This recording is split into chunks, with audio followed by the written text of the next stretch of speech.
students go through lots and lots of painful moments. Yeah, there are students who they are from home and their parents don't want them. Okay, their parents don't want them. There are some who do not have parents, right? There are those who life is so difficult, yeah, that they don't even have the slightest of hope. And these are painful moments that I was seeing in my time at the university. Okay, and so as I was writing this book,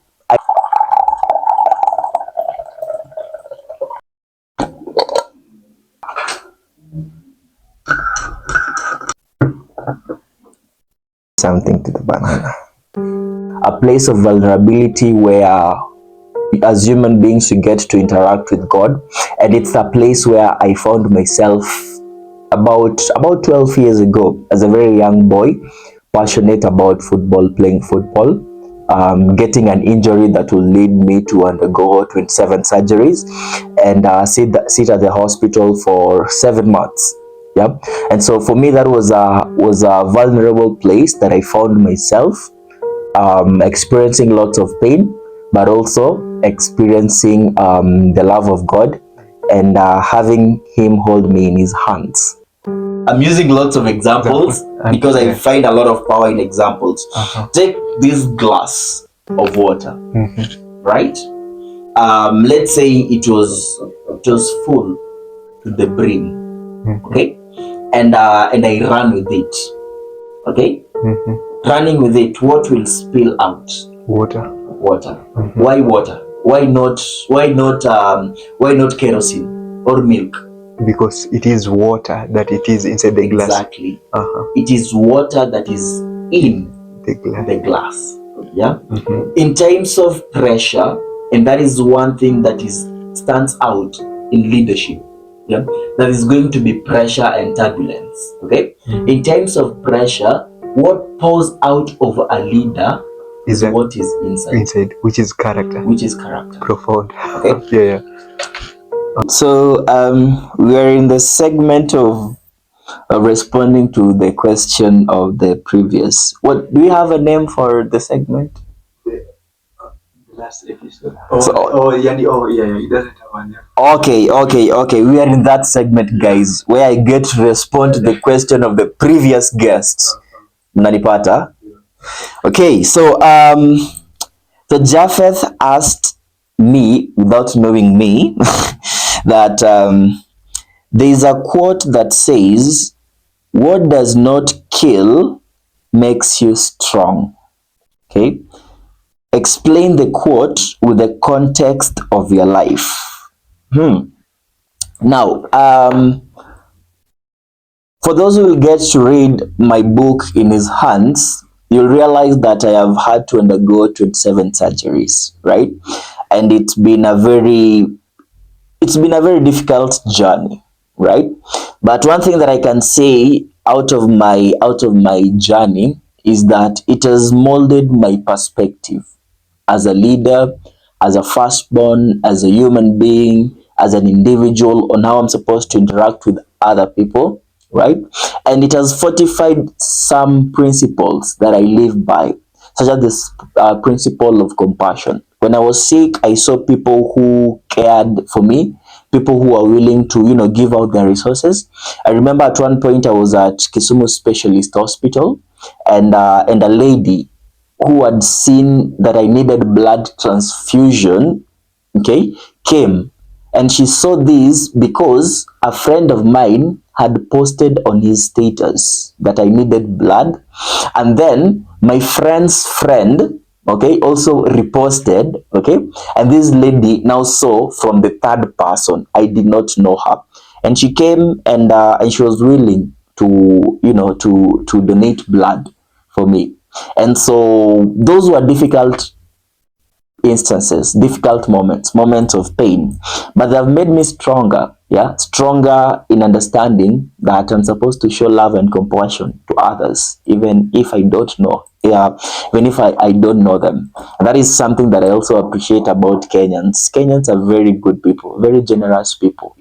When when you're in need, they're going to come through for you. So I think that is the best way in which I can answer and respond to that question. Yeah, thank you, Jafet, for your question. I hope you are, when you're watching this, you are satisfied. If you're not satisfied, please be satisfied. Thank you. So I'm writing a question for the next person. Okay. It's not a tough one. Very simple.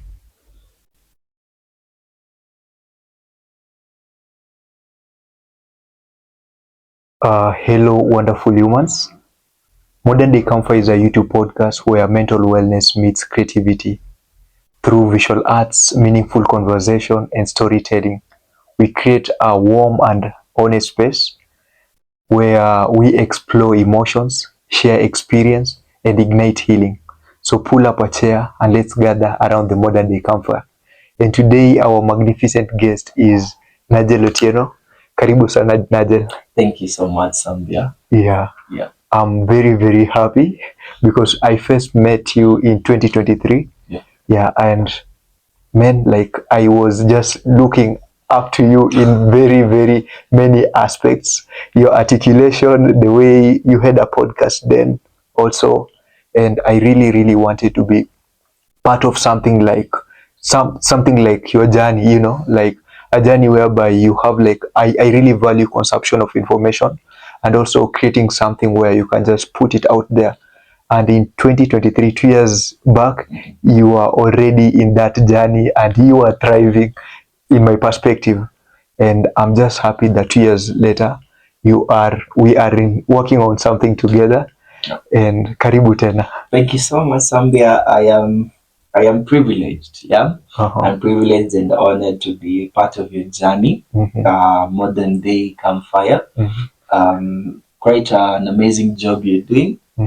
And from the very first time we interacted, to me you are an artist because that is what you introduced to me. And I remember when you were telling me about portraits that you do. Yeah, and I was like, one of the things that I believe in as a person is that when you get to meet people who have a craft, you support that craft. Yeah, because I am a firm believer of the principles of Ubuntu. I am because you are. So therefore we are. Okay. So understanding and acknowledging the person sitting across you, across the room, is an important thing. And when we met, you doing your artwork, I had to support that, and I got myself my portrait done by Zambia. Yeah, he A did. portrait that is with my mother. Yeah, so yeah, I'm glad that we get to finally sit down and have this conversation. Yeah.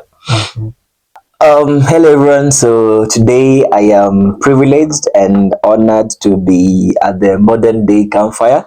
Guys, this place looks beautiful, amazing, exquisite, gorgeous.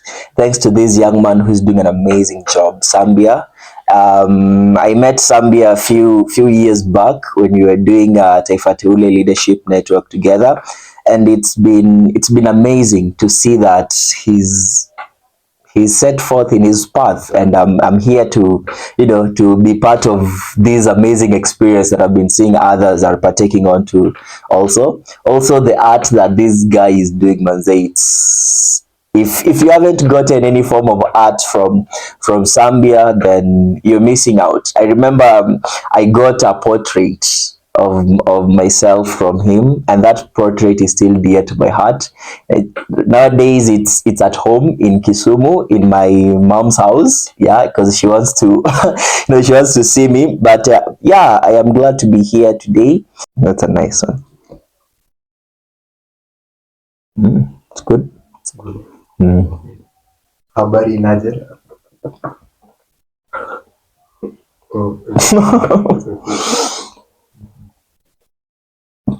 They say that when you're eating, you try to keep your mouth shut. Yeah. The tea is good. Do the subscribers of Modern Day Campfire know you don't have someone? I don't think so. Okay, okay, guys, you're wise. You don't know. You don't need more information. Najel Otieno. Yes, sir. Yeah, you are an author. I am. Yeah, in his hands. Yeah. In his hands, pain as the potter's tool. Pain as the potter's tool. Yeah. By just the title of the book, yeah, what comes to your mind when you mention that in his hands? Like, who are you referring to? In his hands, in this case, refers to God. God. So God is the his. Yeah. And when I think of pain, yeah, and our relationship with God, I feel that it's a very intricate and very you know very it's a very vulnerable place. Okay, a place of vulnerability where as human beings we get to interact with God, and it's a place where I found myself about 12 years ago as a very young boy, passionate about football, playing football, getting an injury that will lead me to undergo 27 surgeries and sit at the hospital for 7 months. Yeah, and so for me that was a vulnerable place that I found myself experiencing lots of pain, but also experiencing the love of God and having Him hold me in His hands. Yeah, so that is the entire essence of the title of the book. His hands. Yeah. Pain as a potter. Why did you prefer pain as a potter? Pain as a potter's tool. Okay, pain as a potter's tool is because, like, if you're a reader of the scripture in the book of Jeremiah, God gives Jeremiah an instruction, yeah, to go down to the potter's house, right? And we know that a potter is an artist who makes items out of clay, right? And for me, God is an artist, right, who uses pain, okay, to mold us into the vessels of honor that He wants us to be. Okay, and it's most of the time it is difficult and difficult for people to see that pain can be a vessel that God is using to make us to become better people. But that is just how God works, right? Yeah. Yeah. Thank you for that. And your journey as an author, when did it start and how has it been? My journey as an author started when I was in primary school. As a student writing compositions. At that very young age is where you get to be molded. It is Chinua Achebe, the late Nigerian author of the book Things Fall Apart, who said that a chick that will grow into a cock is seen the day it's hatched. Okay, so focusing on a chick at its younger ages, it's very important and very essential. And for me, I had teachers who focused on my abilities, writing abilities, at a very tender young age, as early as primary school. I remember in Kisumu, I was being taught by a teacher by the name Mr. Nicholas Gwada. And that teacher used to beat us thoroughly as far as composition was concerned. And I feel like that teacher inspired me. Yeah, inspired me to get into creative writing, even though this book is not more creative writing, yeah, but it's a blend of personal story and lessons learned out of it. But also I have made sure that if you read the prologue of this book, trust you me, it's like a movie. You'll be intrigued from the start to the end. That's a comment not from me, of course, but from people who have already read the book. Yeah. So my journey of writing started way back in primary school from compositions. When I got into high school, I fell in love with set books. My very first set book that I fell in love with was Margaret Ogola's The River and the Source. And that book inspired, that book made me realize that I can be a beast in writing. Yeah, and since then I have continuously written short stories. I tried poetry, but it's not my thing. It's not my thing, so I've focused so much on writing short stories. And yeah, and here we are with my first publication. Yeah, and many more to come still. Yeah, Yeah, amen, amen, and congratulations. thank you, Yeah, thank you so much, congratulations. thank you. Yeah, that is a big milestone. And if you were to do a review on that book, what will our audience hear? First of all, this book for me, this book breaks the scale. I can't if I am to scale it, it breaks the scale for me. Okay, but what I can say is that for every young person and any other individual, because this book is not focused on young people, in as much as it was very much inspired by my journey and an experience I had when I was in at Jomo. So I'm a graduate of Jomo Kenyatta University with a bachelor's degree in strategic management. Yeah, and in university I was a student leader. Yeah, the JKUSA Council of 2023-2024. And during my tenure as a student leader, I realized that students go through lots and lots of painful moments. Yeah, there are students who they are from home and their parents don't want them. Okay, their parents don't want them. There are some who do not have parents, right? There are those who life is so difficult, yeah, that they don't even have the slightest of hope. And these are painful moments that I was seeing in my time at the university. Okay, and so as I was writing this book, I realized that pain is a very, it's a very sensitive topic, and it is a very sensitive place to be at. Okay, and so the review that I'll give in this book is, I don't just talk about pain in this book, I talk about how pain can birth purpose as a result of potentials that God has given unto us, right? And how we can be able to, live a meaningful life out of our pains, looking at our pain with a mindset of abundance and not scarcity. And that is what this book entirely is all about. Yeah. That is well put. And the phrase that pain can birth purpose. Yeah. Yeah, I'm gonna live with that. And out of curiosity, what is your current goal, greatest goal at the moment after this book? My current goal, I have been speculating as far as writing is concerned. Yes. My current goal is to publish another book before the year ends, my second publication, and I have a target of writing at least two books,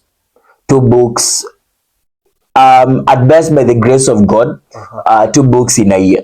Two books in a year. Two books in a year, because I feel like it's a gift that God has given unto me, and I am I'm a Christian. I'm a born again Christian, and one of the things that we are taught in Scripture is that your gift, in the book of Proverbs, your gift will open doors for you, and it will present you before kings, right? And for me, writing is a gift that I'm willing to explore. Yeah, there are authors who have written hundreds of books. Yeah, so it's a goal that is very achievable, because I also feel there are lots to write about, and these are legacies that even after I am gone, people will still read about the ideas. People will still be able to be impacted by the ideas that I wrote, right? So that is my goal. That is my target as far as writing is concerned. Yeah, so probably towards the end of the year, if you invite me, I'll come back to the podcast and tell you, you know what, here's a second publication. Yeah, so that is the goal. Yeah, amen. And we are gonna do that. Absolutely. And I know, like, this creative process ain't easy. It requires things like discipline, consistency, and purpose also. Maybe to an author who is struggling with that, how does your creative process look like? And maybe, like, for you to attend something in a year, how does that process look like?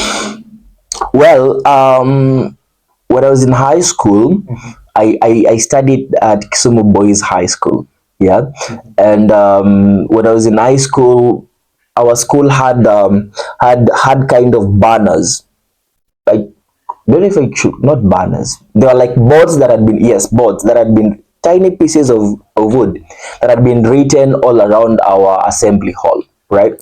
And one of the boards that I read when I was in Form 2 and that stuck with me through to where I am right now is that passion will take you to places where, okay, talent and ability can't. Okay, so if you're passionate about writing as a young person, one of the things that you must never stop doing is reading. If you want to be an author of books, you have to read books. Okay, you have to read articles, right? You have to develop a passion. If you're an author writing in English, love the language. Okay, if you're an author writing in Swahili, in Kikuyu, in Kijaluo, in whatever language you're writing in, love that language very fast, because if you love that language, expressing yourself is going to be critical, right? Another thing is exercise. Yeah, exercise that language through speech.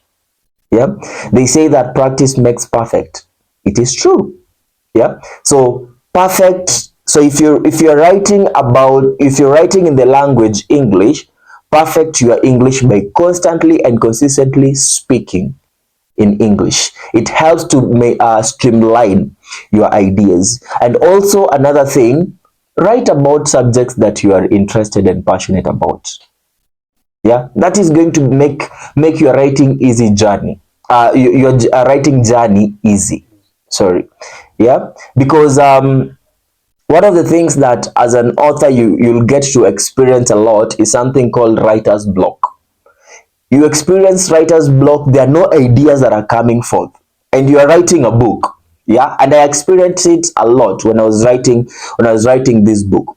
But the passion that I had in the subject of pain kept me going on, going on, going on. So my word to every young or every other author who is mastering their craft out there is that be passionate about your work. Passion will take you to places where your talent or abilities cannot. Yeah. Thank you for that. Please enjoy your tea. Thank you. Yeah, you're most welcome. That was fun. Yeah, it really and insightful. Absolutely. Thank you for your good questions. Yeah, you're welcome. Yeah, thank you again, Najel. And maybe for my audience, for those who don't know you, could you share with us maybe a story of yourself from birth to today in Modern Day Campfire? A story of myself. Yeah. That is very many years. Yeah. That is close to a quarter century of story or of life. But yeah, basically, my name is, or I am Najel Otieno.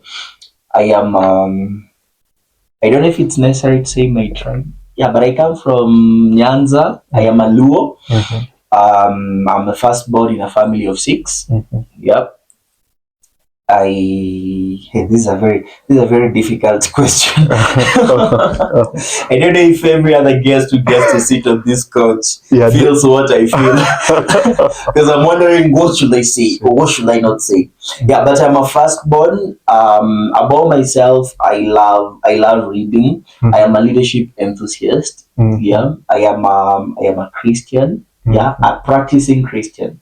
No, there are people who say I am a Christian, but they are not. Okay, but I am a Christian, a practicing Christian, a born again Christian, and yeah, I am a graduate of Jomo Kenyatta University. Yeah, a bachelor's degree in strategic management.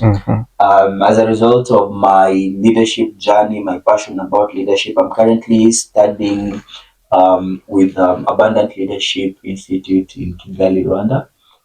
I'm in the path of attaining my master's degree in leadership. Yeah. On top of that, I am an author of a book. Yeah. I am also the executive director of an organization called Transformational Servant Leadership Africa, Isela. And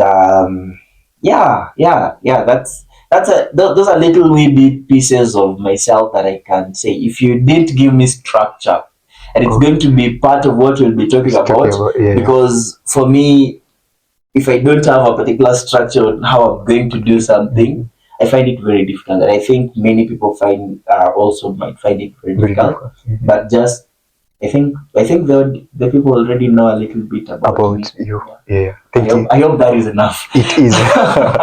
For today, it is enough. Yeah.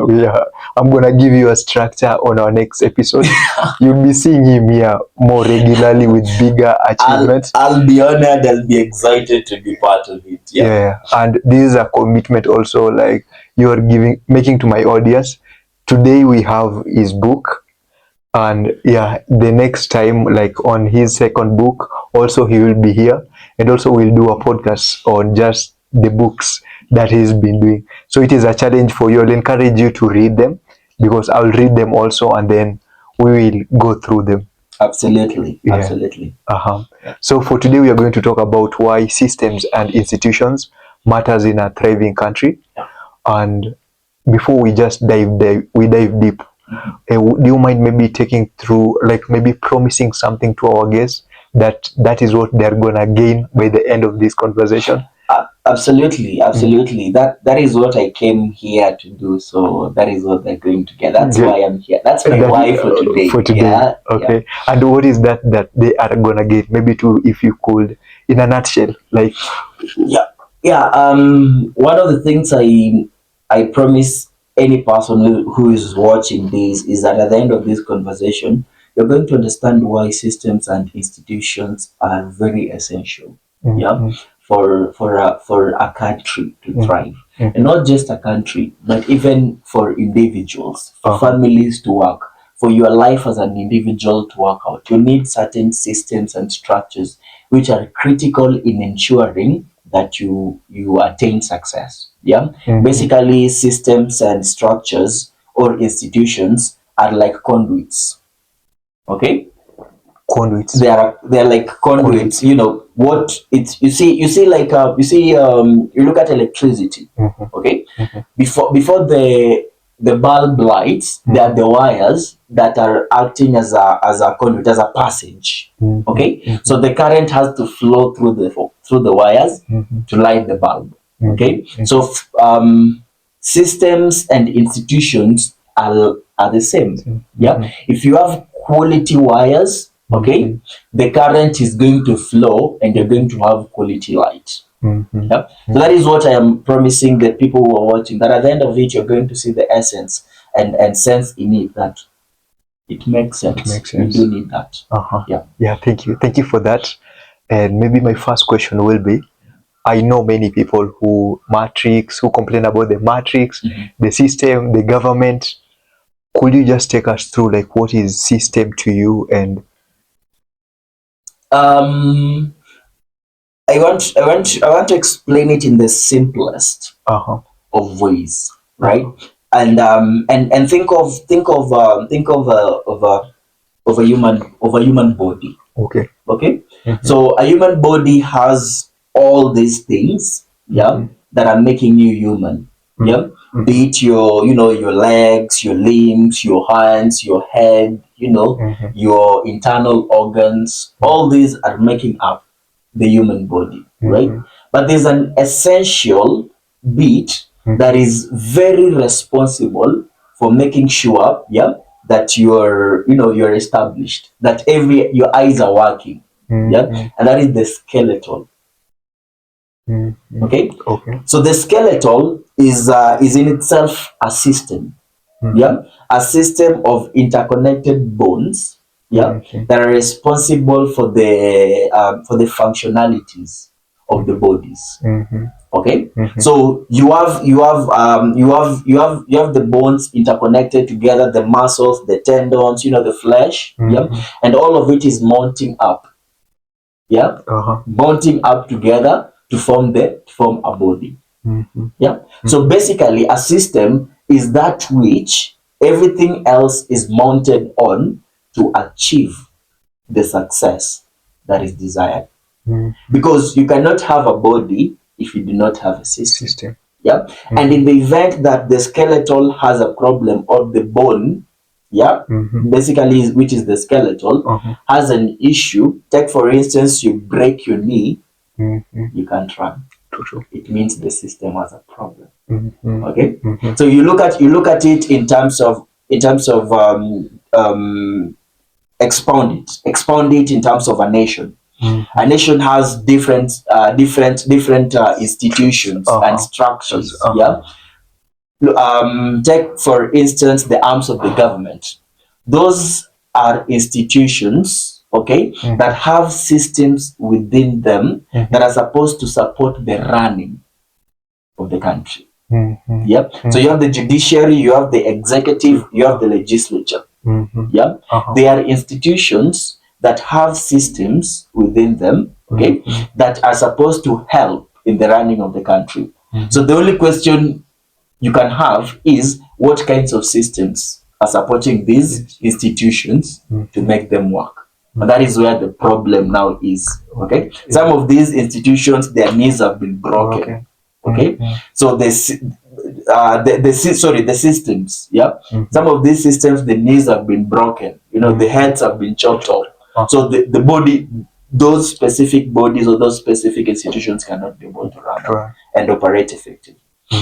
Yeah, and talking about operating effectively, also like what comes to my mind according to the topic, there is this an aspect of a thriving country.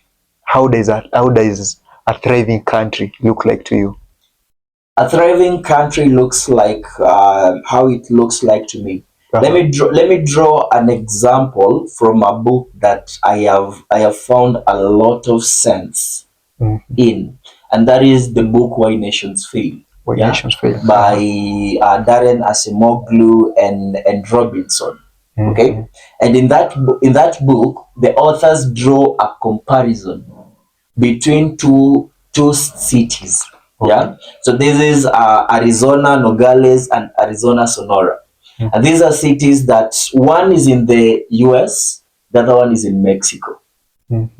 Okay, so these cities basically, because if you know how countries are, the borders, some borders, like you look at the US, it's been separated by walls. Okay, or basically put it very simply, it's like a line. Okay, so this line, so on this side we have this one city, on the other side we have the other city, because they're in different countries. These are different countries. That the other one is a different country. Right? Now, these two cities, they are, in as much as they're just separate, they're next to each other. You look at their outlooks, yeah, and it's totally different. Totally different. Okay, the Arizona Nogales, which is in the US, is thriving. Okay. Thriving. The quality of education, you know, the quality of the hospitals, infrastructure, roads, it's amazing, right? And then just across the wall, their neighbors on the other hand, infrastructure is so poor. Okay, systems, hospitals, there are no drugs in the hospitals. Yeah, schools, no proper education. Yeah, and these are cities within sharing the same geographical location. Okay, and the difference that is drawn in that book is because of the institutions and the systems. Okay, so the institutions and systems in the US, the institutions and the systems in Mexico. That is the difference. Yep. So as basic as that, you already understand why systems and institutions are critical and important. Yep, for a nation. So it already creates a picture. Yeah. How a thriving country or nation looks like as a result of its systems or its institutions. Yeah. Let me give you another example. Take the example of a house. Okay. Now you know that we have these architects who are in structural designing and all that. I don't have a background in that, but I have an idea of all that which they do, right? Why is it that before an architect constructs, they have to draw it down? Okay. Why is it that they have to draw it down? Okay. And the basic answer is to ensure that the structure is solid. Okay. So they draw it down to make sure that the structure, as they see it on paper, can hold. Right? So in short, they have already envisioned it in their minds. Right? So take the a house, for instance. A house in itself is a structure. Take it as an institution with systems as poles, as slabs, as cement, everything holding it together as a system. Okay. So the quality of that house, is dependent on the materials that have been used to build it. Okay. The quality of a nation is dependent on the policies, on the laws, on the institutions that have been established to govern that country. Right? So, however much you have a very skilled, visionary, very able builder of a house, however much they are skilled, okay, if they don't employ the necessary equipment or skills, there's a problem. If they don't employ the relevant, they will come, do their thing, but immediately they go, the house is going to collapse. Thank you. The house is going to collapse. The house is going to collapse. Again, look at a phone. So I have my phone here, right? Now this phone, look at the screen, right? And it's what you get to interact with as far as this phone is concerned, right?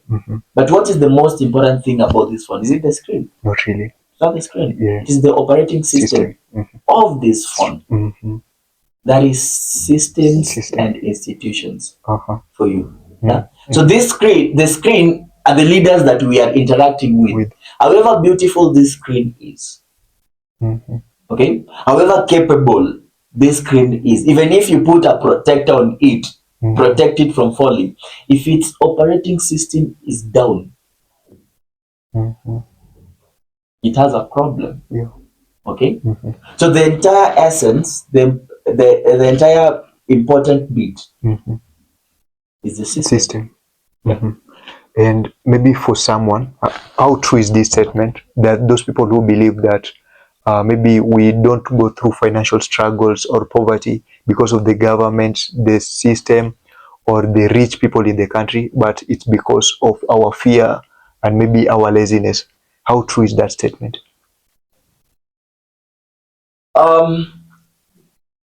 It's true to some extent, but it's a statement that has it's like a coin with two sides. Okay, if you are that person who is solely dependent on the government for everything to work for you, let me tell you, even the US has very good systems and institutions, but there are very poor people also there. True. Okay, there's also poverty in countries with very good systems and institutions. Right? The idea is, and I understand where those people are coming from, because they are looking at this one side of the coin and they think it's proper, but entirely it's not sufficient to hold, the argument. So I agree that you're not supposed to fully focus on the government. That if the government does not do for me, then I'm doomed. It looks like the rest of you, many people, for the rest of their lives, they are doomed. But we are also acknowledging that the government, has a role Yeah, in ensuring that the institutions are strengthened. Yeah, that the institutions are working for the people. Let me give you an example. Look at the economy of the country. Yeah, so let's look at the economy as a system.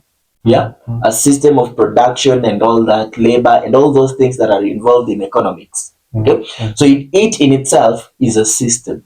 Yeah. Now look at there's a story, something that happened in Zimbabwe, and it was done by the late president, that is Robert Mugabe. Okay. So one time, as a result of the very poor systems that were there in Zimbabwe, Mugabe just makes a call to the to the central bank and tells them, print money. We want to pay our debt. Okay, we want to pay the people of the military. Okay, there are things that we need to sort, and we can only do it with money. So print money so that we have more money. Okay, and they go ahead to print money at the word of the president. Now, a country that has solid systems and structures, that cannot happen. Because the systems and structures are bigger than any individual. The systems and structures have to be bigger, stronger than any individual. That is when the country can survive. Okay? That is when the country can survive. So Mugabe tells the Central Bank of Zimbabwe, print money. And they print money. People become millionaires overnight. So today I don't have money. Okay? Tomorrow there's a lot of cash flow in the economy, and I find myself having lots of money. Now the thing with economics is, if there's a lot of supply of money, then the goods, the prices also hike. Okay? So in Zimbabwe, what was happening is this bottle, okay, you go and buy it today at 200 shillings. Okay? The following day you go and ask the price, it is 400 bob. The next day you're going to ask, it is 600 shillings. Okay? Now the problem is the prices are increasing, okay, but the sole determinant of the wealth of a country is going nowhere. That is the GDP. Okay. See, the GDP focuses on the wealth of a nation, the productivity, okay, the input versus the output, right? So that is not going anywhere because Mugabe has told the central bank, you print money. Okay. So you look at that very faulty system and institution led Zimbabwe to literally abolish the Zimbabwean dollar. Because now it was worthless. The money, those people went, we are talking about inflation rates. Zimbabwe went to hyperinflation. Hyperinflation. Not inflation. Hyperinflation. As a result of very weak systems and institutions and structures. Right? In this country, we talk about leadership so much. Okay? But we have gatekeepers who understand that if at all the systems and structures and institutions are going to be strengthened, then we are going to be at fault. It's gonna be strengthened. We are going to be at fault. No, the leaders, the gatekeepers themselves. They know that if the system, the institutions are structured, then we are going to be on the losing side. Because they understand. They understand. That there is no one who's going to be above the law. Okay. So how do we move? How do we move then from a place like where Zimbabwe found itself? Okay. And we have to be very intentional. Intentionally build our institutions, back them with systems, okay, and fortify them. legally with the law. Yeah, because you know that the law dictates how we are going to interact. Yeah, in a country where there are very poor systems, yeah, you can easily even get away with murder. That's how bad it is. And it's trickling down. Yeah, okay. Thank you. That is well put. And out of curiosity, at what point in your life did you like realize that the system around you was failing?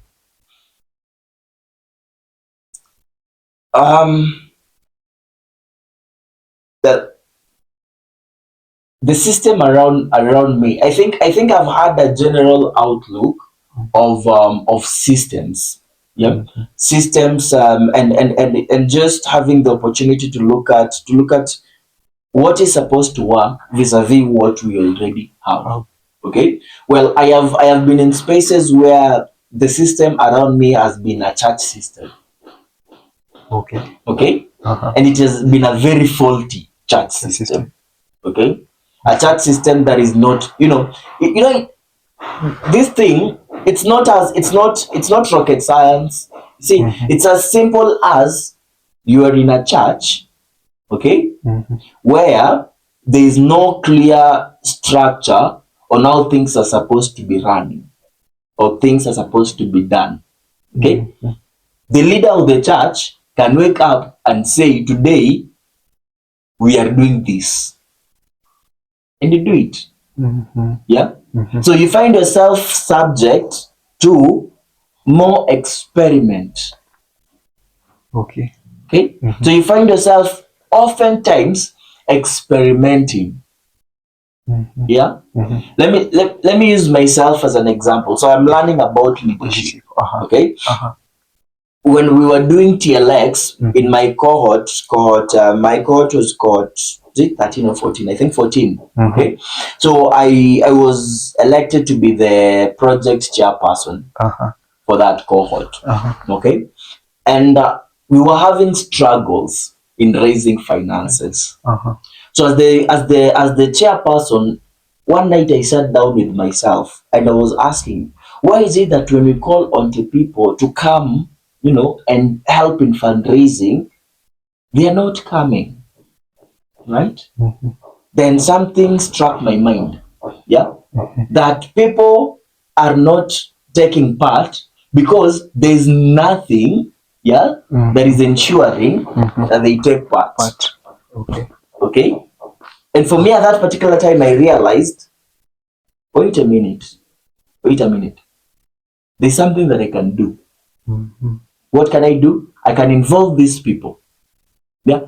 So that night I made a list of all people who were in the cohort. Okay. Made a list of all people who were in the cohort. Did a proposition for the committee. Yeah. And told them, these people are not participating. Let us do a breakdown. Divide them. These are members we are talking about. So these are members of the class. Of the class. Yeah, of the cohort. Yeah. So divide them into smaller groups. Okay. Have those groups have these specific group leaders. Yeah. So that is what we did. Yeah. And we had all these groups. Yeah. So it was easier now for the committee, yeah, to pick out the various leaders. Ask them, how is your group going on in the fundraising process? So you know what that did? It led the group leader to come and ask, because there is now a responsibility. So the group leader goes and asks the three people that is in charge of, umefika wapi, or how far are you with your contributions? Yeah. And that gave us a positive trajectory. Yeah. Because what happened there was a creation of system that was making sure that everyone is accountable. So a system of accountability. That was a point where it was failing. Okay. Things were not working out. Yeah. But we come up with a better system that is going to make sure that things can work work out. out. And for you to come up with that better system, is it apart from, I feel like maybe it was, I wouldn't say easy, but it happened because you are familiar with the structure. And I feel like for some reason peer experiment plays a role, because if it wouldn't have worked out, you would have tried something else. So what else can, apart from maybe familiarity, what else can I maybe focus on, maybe to come up with a stronger system? You know, Chinua Achebe gives out a character in his book Things Fall Apart, and this character is called Eneka the Bird. And in the book, the narrator asks Eneka the Bird, Eneka the Bird, why have you grown to a point where you are flying without perching? Yeah. And Eneka the Bird responds to the narrator, yeah, that I have learned to fly without perching because men have learned to shoot without missing. Okay? So in the event the bird perches, the men shoot it down and use it for supper. Yeah, that is profound. Okay? Yeah. Why am I saying this? Eneka the bird learned to adapt to change. Okay? So you see a system is not working, first you have to be willing. Yeah? It is not even from a place of I have done this before. Okay? It is not from that place. It is from the place of it is not working. But it must change. Okay? And that is what many countries are suffering from. Ask any person in Africa, what is the problem of Africa? Leadership. That is what they're going to point at. Okay? Do you think that these leaders don't understand or don't know that we need to be strengthening our institutions? We need to be strengthening our systems. They know. They know. Yeah. The US just I think towards or in the earlier times of their independence in the 1700s experienced the Civil War. Okay. Now you look at the history of the US, the wars and the difficult times. Look at the Great Depression. You know, look at the the Cold Wars, where there were lots of sanctions between countries of the world. You realize that from the point where the America got its independence, okay, experienced the Civil War, okay, what they did was ensure that they established systems, yeah. For instance, their judiciary. I think it is in the 1900s where they had to make laws, yeah, to make sure that each arm of the government was independent, not by book, but by everything, even in execution. Right? Yeah. Even in execution. Yeah. Look at was it in 2016? 2020, yeah, 2020. There was the first tenure of Donald Trump. Okay, he was impeached in the House. Okay, Yeah. so come to Kenya. Okay, Yeah. come to Kenya. Yeah, do our parliamentarians have the capacity to stand and say, we have seen Gen Zs die even here in parliament. We have seen police brutality against the very constituents that we are supposed to be defending in this house. And it is as a result of the regime. It is as a result of the executive And since constitutionally we stand as a very independent arm of the government, okay, we are going to put a motion in government, in parliament, sorry, to be the president. Can they do that? They can't. Okay, so that gives you an example. Yeah. I love when the presidential elections were nullified by the previous Chief Justice, David Maraga. That by itself was a very, very good indication that, one, we have a very strong constitution.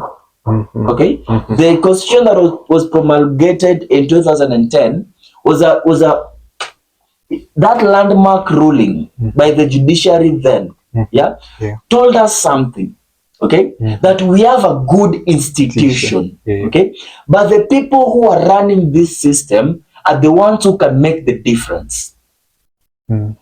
Okay, okay, so it has to start from a place of, are you willing as an individual, as a leader, okay, to stand for these systems, okay, to stand for these institutions, okay, because in as much as the institution can show a little bit of strength, okay, the systems around have to show that they are supporting that, and that is fully dependent. The judiciary is a building there, okay.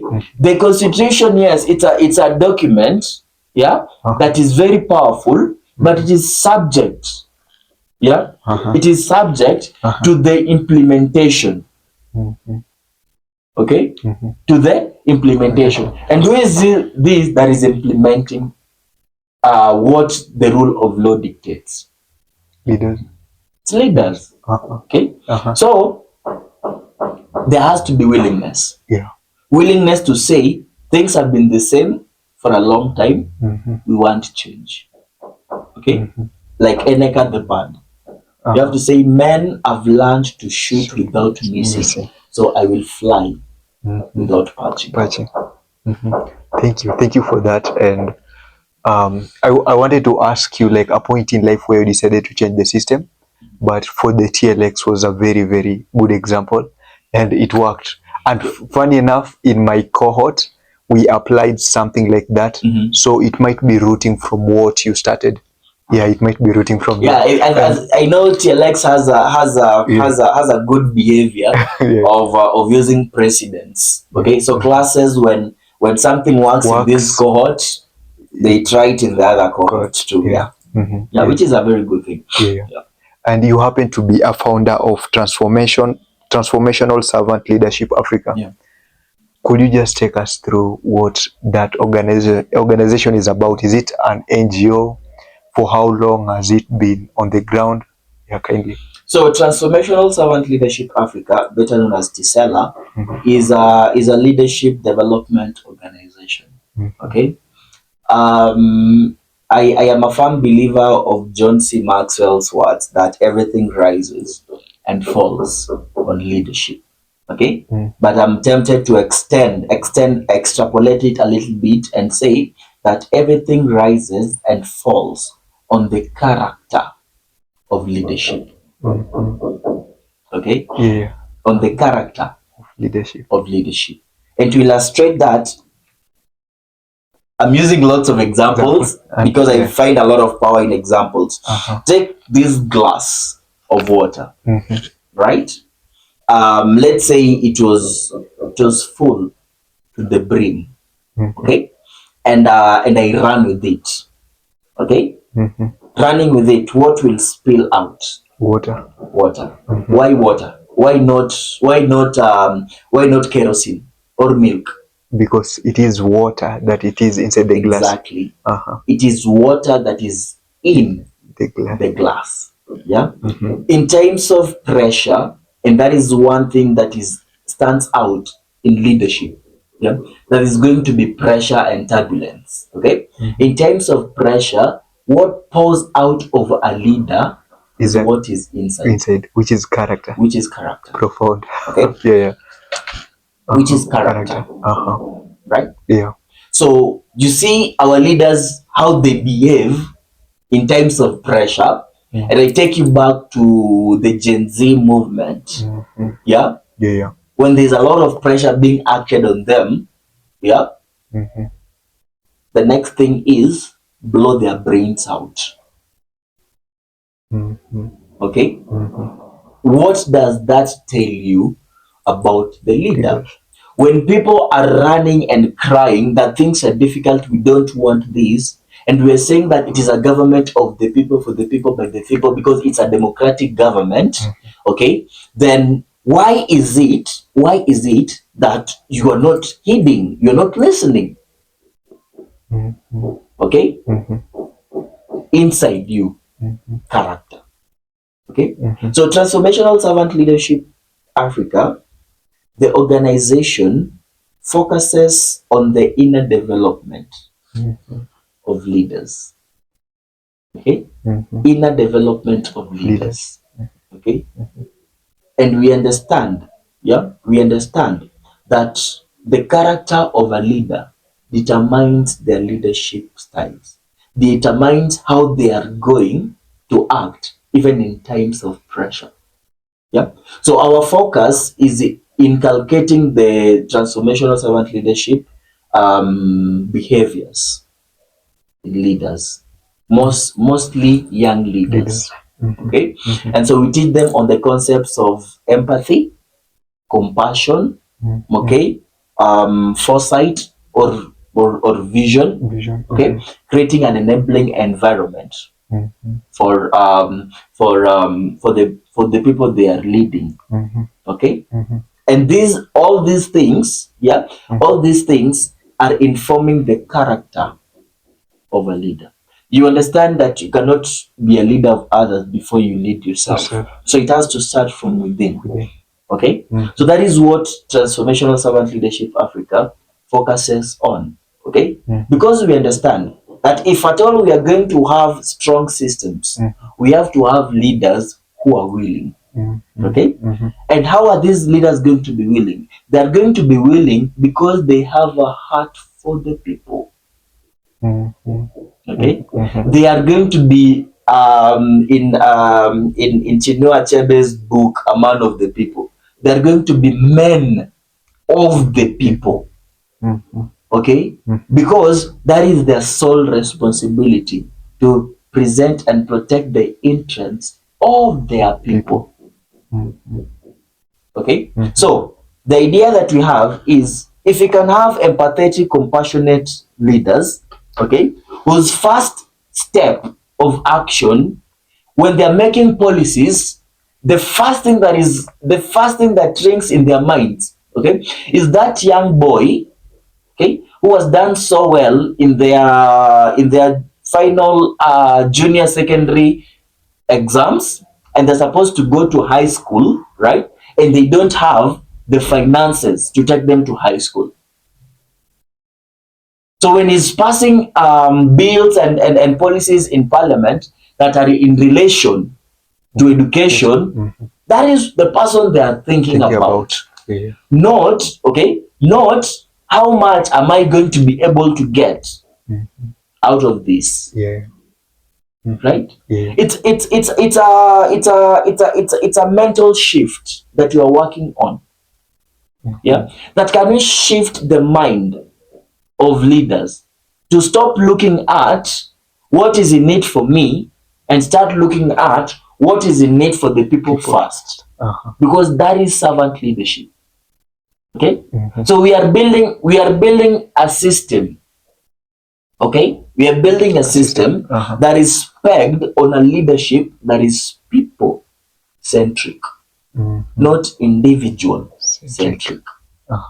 Yeah. Yeah, that is powerful. Yeah. And yeah, I hope we will be able to materialize that. And thank you for the journey, because what you are doing is the revolution for it. Absolutely. Yeah. So for we'll have to we'll have to cut it, but don't worry guys, you're going to see Najel very regularly here. But I just want to thank you for your never ending support, because you're the part of the reason we keep on doing what you are doing. And I know there is someone out there who is asking maybe where can we get Najel? So Yeah, where can we sure. find it? You can get me through Instagram, you know, these social spaces, Facebook, Najel Otieno, every space, Najel Otieno. Basically on Instagram, Facebook, Najel Otieno, yeah. And for the sake of the book, if you want a copy of the book, you can reach out to me on 0758-837-986. I know somebody is going to put the contact down there. I will. But ladies and gentlemen, probably a last shot that I could give is that systems and institutions are powerful. Okay, and the stronger the systems and institutions are, the more successful we shall be individually and as a nation. Okay, individually and as a nation. And let me give an example of Burkina Faso. Yeah, now you know the president Traore trying to revitalize things in Burkina Faso, and he's trying his best. But the challenge that I am foreseeing is that it will have to take him a very long time to establish systems and structures that are going to continuously work in Burkina Faso even after he's left. Okay, so there's one route. If at all Burkina Faso has to stand, yeah, then Traore has to go the Museveni way of staying in power for the longest. That is if he does not also suffer a coup. Because the other day you heard that there was an attempt on his life, and that is the problem with coups. Countries having political instabilities, it's difficult. Yeah, the systems and structures and institutions are still very vulnerable to such political instabilities. So I hope we have been able to shed light on the essence of these systems and institutions. I'm glad that we could have the conversation. Thank you again, Najel. Thank you so much, Sambia. Yeah. And have a nice time. See you in the next video. Thank you.